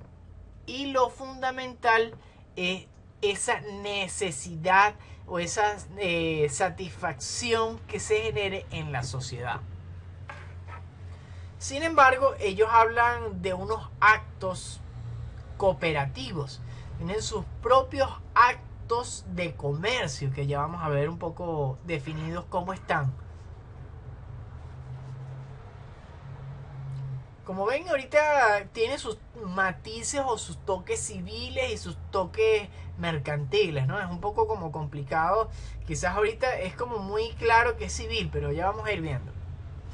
Las cooperativas se basan en los valores de ayuda mutua, esfuerzo propio, la responsabilidad, la democracia, la igualdad de justamente de las personas de la sociedad en la cual se encuentren, de la equidad en el trato allí, de la solidaridad. Sus miembros promueven los valores éticos de la honestidad, la transparencia, la responsabilidad social y compromisos por los demás. Como ven, esto tal vez incluso se les parece un poco cuando leímos el preámbulo de la Constitución en aquella primera clase. Y acá tenemos los actos cooperativos. Escuchen con atención para responder a la última pregunta, también para que me la dejen por aquí para la participación. Los actos cooperativos son los siguientes. Son actos cooperativos los realizados entre las cooperativas y sus asociados, o por las cooperativas entre sí, o con otros entes en cumplimiento de su objetivo social, y quedan sometidos al derecho cooperativo y en general al ordenamiento jurídico vigente si realizan alguno de estos actos que está aquí expreso. Este es el artículo 7 de la LESAC. ¿A qué les parece esto? Estos enunciados tienen alguna figura que hemos visto anteriormente.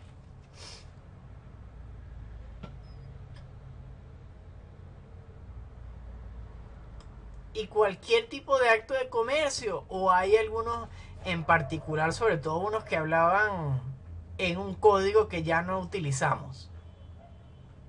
Un código. María, la LESAC es la ley especial sobre asociaciones cooperativas.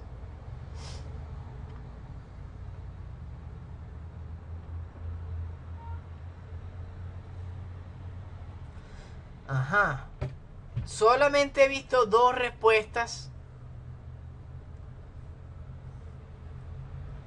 de la pregunta para participación que tenemos por acá abajo. De 42 personas.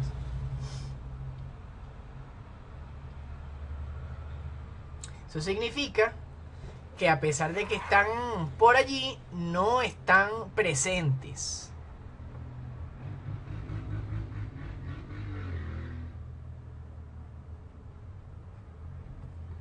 Ajá, estoy viendo.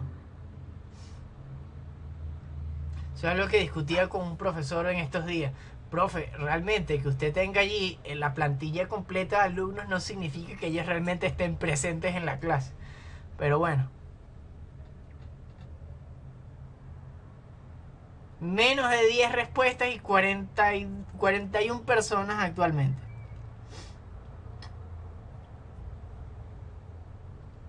Ajá, exactamente, Samuel.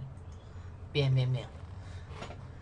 Esto, tengan en cuenta que yo después vuelvo a ver este video y eso lo anoto para participaciones. De hecho, hasta el momento tenemos 17 puntos acumulados en participación, sin contar la clase de hoy.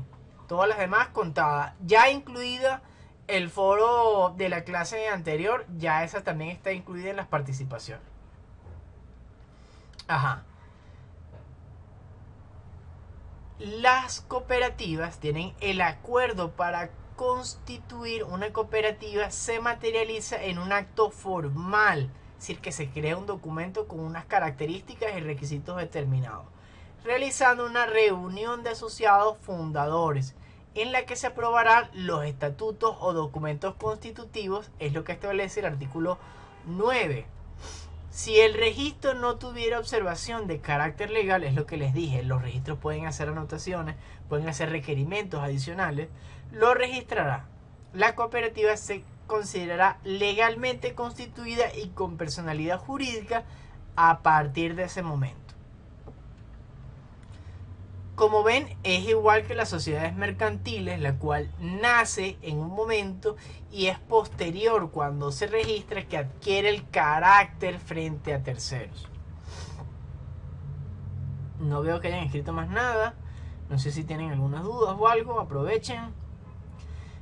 Una vez constituida la cooperativa, deberá enviar a la Superintendencia Nacional de Cooperativas dentro de los 15 días siguientes al registro mercantil una copia del acto. Es decir, adicional al registro hay que también ir a la Superintendencia Nacional de Cooperativas. Muy similar, ojo, a cómo funciona cuando se crea un banco para la Superintendencia Nacional de Seguros o cuando Superintendencia Nacional de Bancos o a la de Seguros. Entonces también hay superintendencia o ese organismos del Estado con un control adicional o posterior al registro mercantil.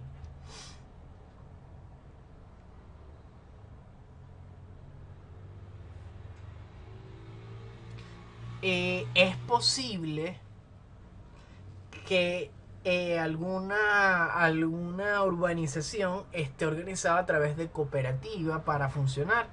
Sin embargo, hay una figura allí, a ver, no me acuerdo ahorita el nombre, pero a la junta de condominio ya hay una figura jurídica la cual está prevista para cómo convive, cómo está regulado y cómo funciona tanto la propiedad horizontal como sus símiles. Voy a aprovechar para leer por acá. Sí, bueno, esto que acabo de responder es en alusión a la pregunta de Valentina. El condominio, Valentina, exactamente. Existe la junta de condominio como tal. Por lo general, Samuel, los transportes públicos con respecto a motos y autobuses funcionan bajo cooperativas, igualmente los taxis. Pero eso es dado a otras circunstancias que ya no vale la pena mencionar. Porque ese capital era curioso cómo podías conformar el capital hasta con patrimonio público bajo algunas circunstancias, ¿no? Entonces, bueno, hubo un momento en el cual se crearon un montón de cooperativas porque sinceramente estaban dando $300,000 en motos, en vehículos. Entonces hubo un momento de boom porque realmente se hizo un esfuerzo muy muy bueno del Estado para decir, mira, si tú estás en tu comunidad, vamos a darte lo que necesita tu comunidad, y si tu comunidad necesita transporte, bueno, crea tu cooperativa, organízate, y si ese es un problema que tienes que satisfacer, yo te doy parte del capital de esa cooperativa, y te lo doy no en dinero, sino que te lo doy en bienes. Ocurre que las cooperativas debían funcionar como unas empresas de autogestión local que nos ayuden justamente a controlar todo. Claro, a nivel social, integral y económico, porque una de las funciones de las cooperativas es que no solamente generen plata, sino que satisfagan las necesidades, que ayuden a esa formación integral y toda esa parafernalia de valores que es verdad y hacen falta. Sin embargo, como eso fue un poco malversado, aprovechado o abusado, pues esas empresas se desaparecieron y eso que pagó el Estado pues se disolvió en el aire, ¿no? Pero eso fue excelente iniciativa. Yo de hecho creé o constituí varias cooperativas en su momento, de las cuales tengo una vigente todavía. Pero bueno, estoy leyendo por acá.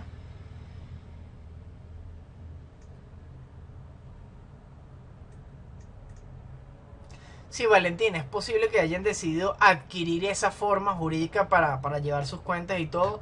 Es una de las funciones que tienen las cooperativas, que no es, la idea no es generar plata, sino justamente cómo ayudamos, cómo satisfacemos a la necesidad, a la sociedad.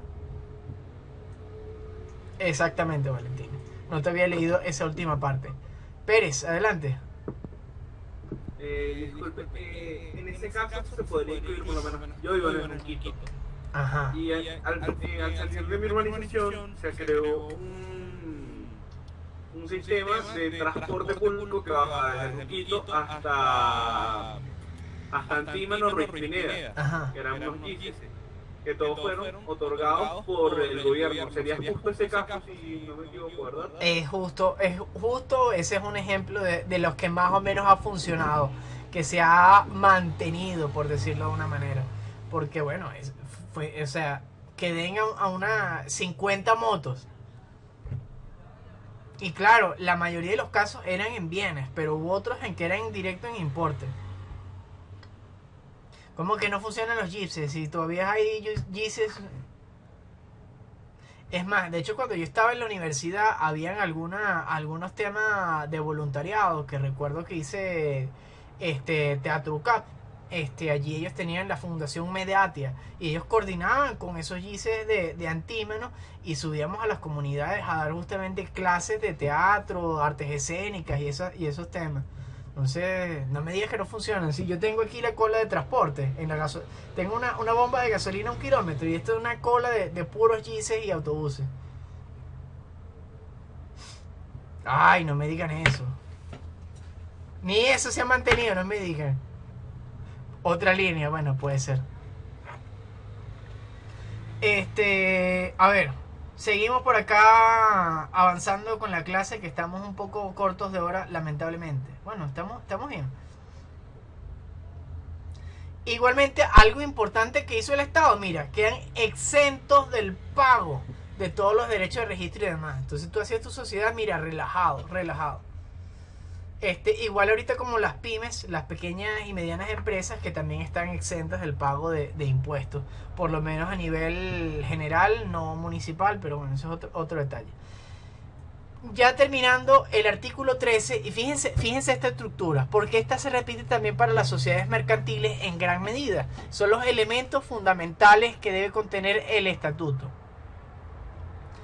La denominación, la determinación del objeto social, el régimen de responsabilidad y su alcance, las condiciones de ingreso a las sociedades, ¿cómo puedo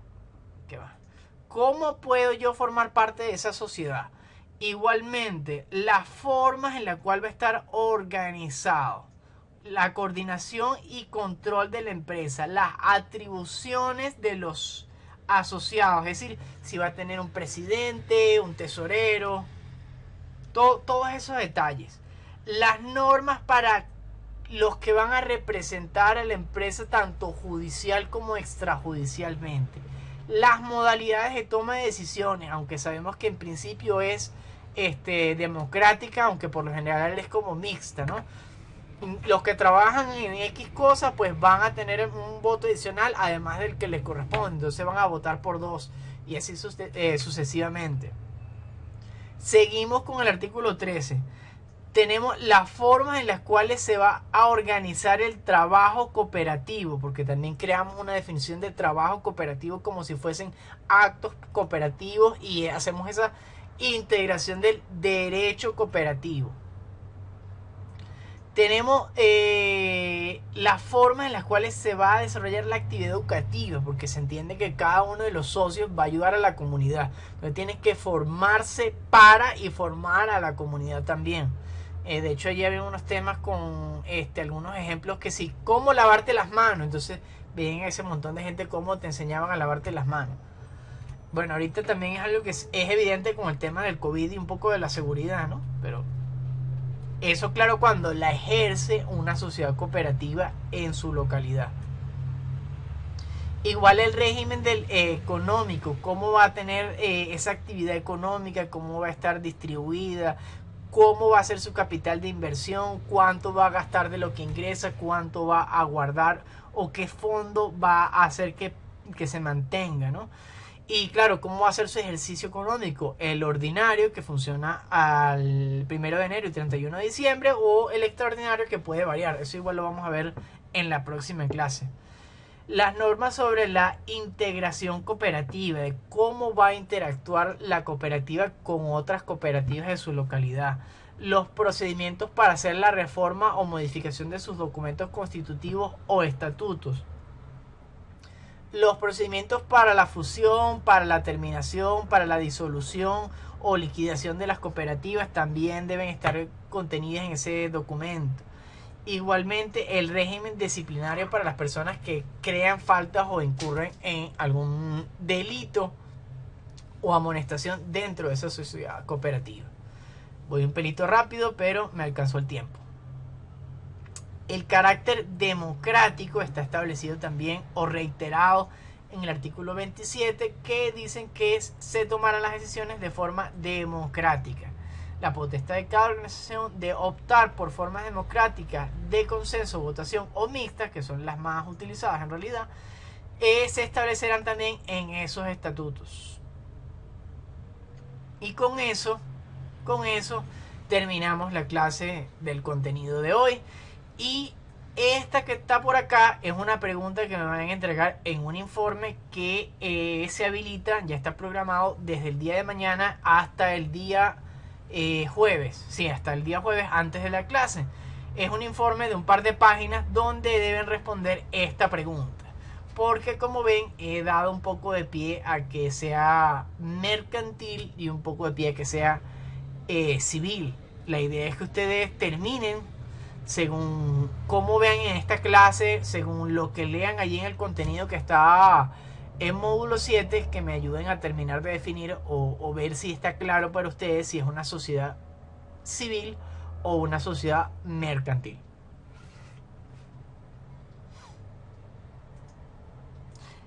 Todos los que quieran hacerla, realmente esta es una de las últimas actividades de participación asíncrona que tenemos. Ya hay personas que tienen 16, 17, 15 puntos acumulados, pues son libres de dejarlo hasta allí o de seguir acumulando. Ustedes son libres, yo solamente pongo la bandeja y ustedes si quieren se sirven. No, ya ahorita en secretaría solamente está la participación hasta antes del parcial. La clase anterior, esta clase, bueno, evidentemente esta clase no la he pasado, pero la clase anterior del foro, más esta clase, más este informe, todavía estoy pendiente de agregarlo, ya será para el segundo parcial o previo al segundo parcial, depende allí cómo me den los tiempos, porque bueno, me cortaron ese día 18 que no esperaba, realmente no me había dado cuenta de eso. Eso es todo por la clase de hoy. Ahora mis comentarios generales sobre parcial 1 y parcial 2. Igualmente, preguntas que tengan son bienvenidas. Sí, ya está en módulo 7, creo que sale publicado mañana, porque le retrasé la publicación al día de mañana. Es solamente esa pregunta, como ven es algo sencillo y lo estoy limitando a 2 páginas por si alguien consigue algo así de inspiración. Pero bueno, lo que tienes en módulo 7 es lo más cercano a la participación, porque tendrías que agregarle lo de esta clase, lo de este informe y la del el foro pasado. Eso sería, podría decir que tiene hasta 3 o 4 puntos. Ya saben que el que quedó de primero en el foro, que era uno de los temas allí, a ver si había algo de juego, vi que no trabajaron en equipo para decir, no, yo necesito puntos, ponme a mí, bótame a mí, dame me gusta para conseguir ese primer puesto y obtener 2 puntos, ¿no? Pero bueno, ya sale el informe. Ah, bueno, ya está allí entonces por ahí el informe. Comentarios parcial 1. En términos general, el promedio normal es unas 5 o 6 personas aplazadas, lo cual está dentro del promedio normal. Porque hay personas que o no se enteraron de cuál es la estructura de respuesta, o cuando leyeron una pregunta y dijeron, no, este es el artículo tal, pongo el copio y pego el artículo y se acabó. Y claro, eso bajó brutalmente la calificación. De todos los que me han pedido hasta el momento revisión, pues yo les he mandado y como ven es muy concreto. Es decir, mira, esta respuesta está correcta, esta está correcta, incorrecta y no dijiste pero nada que tenga relación. Por lo general, o por lo menos de forma presencial, yo calificaba, bueno, el artículo es 0,5, pero ahorita solo quito punto completo porque faltaba artículo, porque faltaba contenido, porque faltaba la respuesta a lo que estaba preguntando. Incluso había una pregunta que tenía 2 interrogantes. Respondí en una, entonces la respuesta me la respondieron a la mitad, está incompleta. Copiaban artículos, quien copió un solo artículo, fui sumamente generoso y lo dejé, lo corregí válidamente. Pero hubo alguien que copió un artículo en cada una de las respuestas, invalidé ese examen. Creo que hubo personas que realmente no creyeron que yo iba a cortar o invalidar el examen totalmente, porque hasta de Wikipedia me pegaron una respuesta. Oh, por Dios. ¿Cómo sé que es de Wikipedia? Dejaron el link, la palabrita azul del hipervínculo. Como la página de módulo 7 está en HTML, funciona muy bien para ver estados de verdad, formatos alterados de la base que ellos traen. Entonces te cambian la estructura, te cambian los márgenes, eso se vuelve así. Es un desastre. Y encima pues los hipervínculos se quedan a pesar de que tú hagas allí un intento de borrado. Y pues evidentemente anulados completamente de sus exámenes. No me gusta mandar la gente a hacerle plagio y bromas de eso. Pero si ahora en los siguientes exámenes cometen esa reincidencia, evidentemente los mando para allá, ¿no? Porque ya es como el colmo. Admito que bajo algunas circunstancias tengan algún problema. Incluso existe la posibilidad de que hayan copiado de Word o de PowerPoint. Mire, ahí también se altera el formato. Se lo juro que se altera el formato. Entonces, incluso tuve un caso que hasta llamé o consulté con departamento técnico, pero ya está resuelto. Así que mucho cuidado de verdad por allí. Muy buenas respuestas en general. Realmente hay bastantes 17, 18 y 19 para lo que acostumbro en esta primera actividad, lo cual gratamente sorprendido. Y oye, sigan así. Me da gusto que hayan entendido cómo funciona la estructura de respuesta. Y los que no hayan salido también, mira, ánimo, que oye, es cuestión de completar lo que te estaba faltando en esa estructura. Del resto, mira, seguimos trabajando. Y mira, son solamente 4 puntos. Si se esfuerzan muchísimo, pueden obtener hasta todavía 16 puntos, que es una buena nota en esta cátedra. Y tengan en cuenta que todavía hay oportunidades de participación, hay todavía actividades y que podemos seguir trabajando.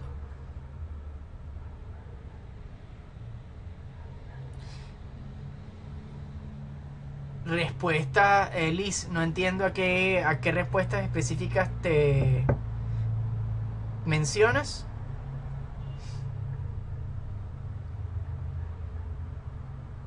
Bueno, eso sería en primero mi resumen general sobre el primer parcial. Igualmente veo que el tiempo estuvo ajustado. Como comenté, es un parcial hecho de esta manera para que se centraran y organizaran. Y como tiene gran carga teórica, pues no fuesen a buscar todas las respuestas en un sitio u otro, pero ahí veo.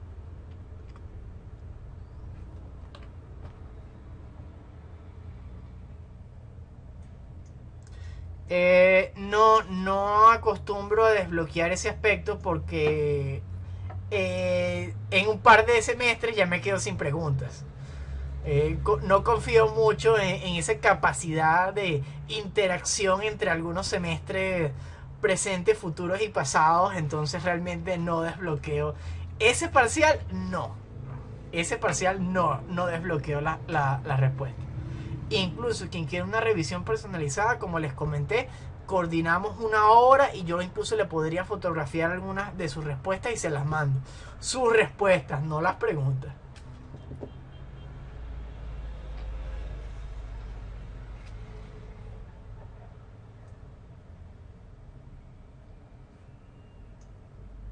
Sí, Albanela. Y de hecho por ahí alguien dijo que ya estaba habilitado la actividad. Creo que la mejor forma de verlo es en las pestañas de módulos. Te vas por allí, estamos en el tema de plata o la dificultad plata, y allí en la clase 7 está adjunto, que lo adjunté ahora en la mañana. Creo que está ahorita, que eso, comentaron que estaba activo. Ajá, ahora les aprovecho según el comentario de Liz. Hubo gente que me dijo, profe, realmente no me dio chance de hacer nada en la última, comencé a escribir, se me cortó, la respuesta que tengo es esta, y me la mandaron inmediatamente por correo. Yo, como les dije, yo doy todas las oportunidades y realmente hay circunstancias en las cuales hay que ser sumamente, como les dije, estrictos, ¿no? Y no hay que relajarse ni ser complaciente con nada. Pero también entiendo que si ocurre en esa clase de casos y me la mandaron así directo en el momento, pues yo tengo consideración para el futuro, para que sepan, ¿no? Ojo con ese detalle. ¿Y qué les recomiendo a futuro y con otras materias? Mira, entreguen tarde, así sea por el motivo que sea. Igualmente he conversado con algunos profesores que dan 2 horas de clase, 2 horas de parcial, y tienen que hacer ejercicios y escanearlos y mandarlos en 2 horas. Es como, bueno, es súper complicado el tema de conectividad y hay muchas limitaciones. Pero siempre que tengan alguna circunstancia similar, mira, mándenlo por bandeja de entrada, que M7 es la vía de comunicación oficial. Eso se los voy a decir siempre. Eso, pase lo que pase, correo por M7. Sin miedo a nada. Ustedes hagan valer sus derechos. Conmigo y con cualquiera. Ojo, no es que yo le estoy diciendo para que no se metan. No. Si ustedes sienten realmente que no les estoy haciendo la revisión completa como necesitan, es lo que les dije. Coordinamos una hora y lo hacemos. Eso no hay rollo. Y sé que M7 tiene problemas con algunos archivos. Por eso es que yo siempre les digo, cárguenlo en PDF. Cárguenlo en PDF, que también la PDF es uno de los que mejor funciona allí. Ya a este momento pues damos por culminada el horario de clases. Yo voy a cerrar acá la grabación y igual me quedo pendiente para hablar del segundo parcial. Déjame cerrar por acá la grabación. Eso es para los afortunados presentes.